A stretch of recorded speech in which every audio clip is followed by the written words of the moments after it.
Ejercicio número 2. Señala en qué caso es más conveniente estudiar la población o una muestra. Razona tu respuesta. Letra A. La longitud de los tornillos que fabrica una máquina de manera continua durante un día. Letra B. La estatura de los turistas extranjeros que visitan España en un año. Letra C. El peso de un grupo de 5 amigos. Letra D. La duración de una bombilla hasta que se funde. Letra E. El sueldo de los empleados de una empresa. Analicemos cada una de estas partes. Comencemos con la parte A.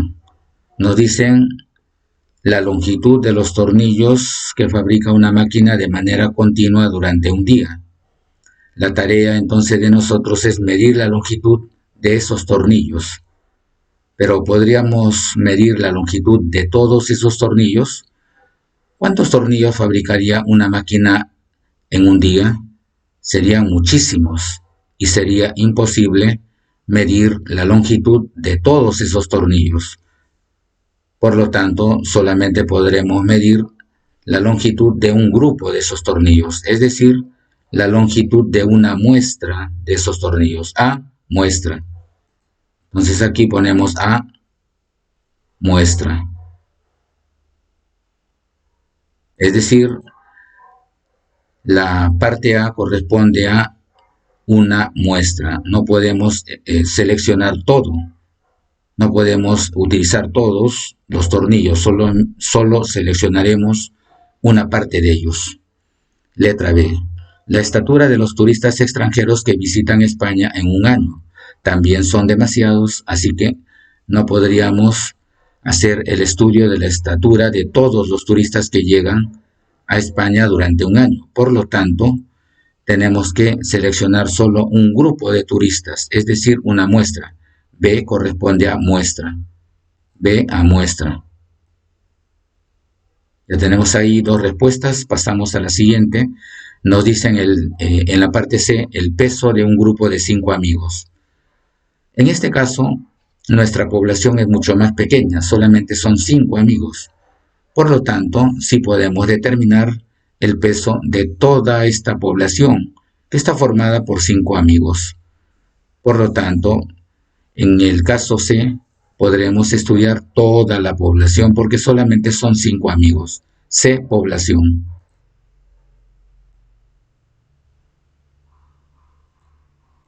Letra D o parte D. La duración de una bombilla hasta que se funde. En este caso, si nos preguntamos cuántas son las bombillas, solo es una. Es decir, la población en esta parte D es de una sola bombilla. Suena extraño, pero dentro del campo estadístico es válido que una población esté formada solo por un elemento o por 5 elementos, como en el caso anterior. En resumen, la población puede estar formada por muchísimos elementos, como los tornillos, cierta cantidad de elementos limitada, como 5 amigos, inclusive un solo elemento, como en el caso D, y también es válido. Todas estas situaciones corresponden a población. Damos respuesta entonces a la parte D, la duración de una bombilla hasta que se funde, o sea, hasta que se quema. Entonces, esto podemos analizarlo. Por supuesto, ¿no? Si es una sola bombilla, compramos esa bombilla, la colocamos en el lugar que corresponda para que pueda ser encendida y esperamos el tiempo que dure esa bombilla hasta que llega un momento en que se funde. Ahí tomaremos nota de cuánto fue la duración que tuvo esa bombilla. Entonces sí es posible hacerlo. Por lo tanto, como la población es más pequeña todavía, podemos hacer el estudio en una población. Por lo tanto, D es con población. Y finalmente la E dice el sueldo de los empleados de una empresa. Aquí sí tendríamos que ser muy cuidadosos, porque en un estudio estadístico no nos conviene seleccionar una muestra. ¿Por qué razón? porque aquí, en primer lugar, los sueldos de los empleados son diferentes. Un gerente tiene un mayor sueldo que un obrero.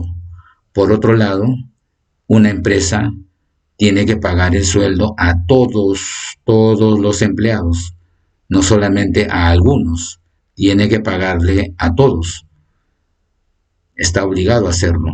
Y si estamos hablando de todos los elementos, es decir, todos los trabajadores de esa empresa, es decir, la población de trabajadores, entonces E corresponde con población. Por lo tanto, la respuesta E corresponde a población. Y aquí tenemos ya los resultados del ejercicio número 2.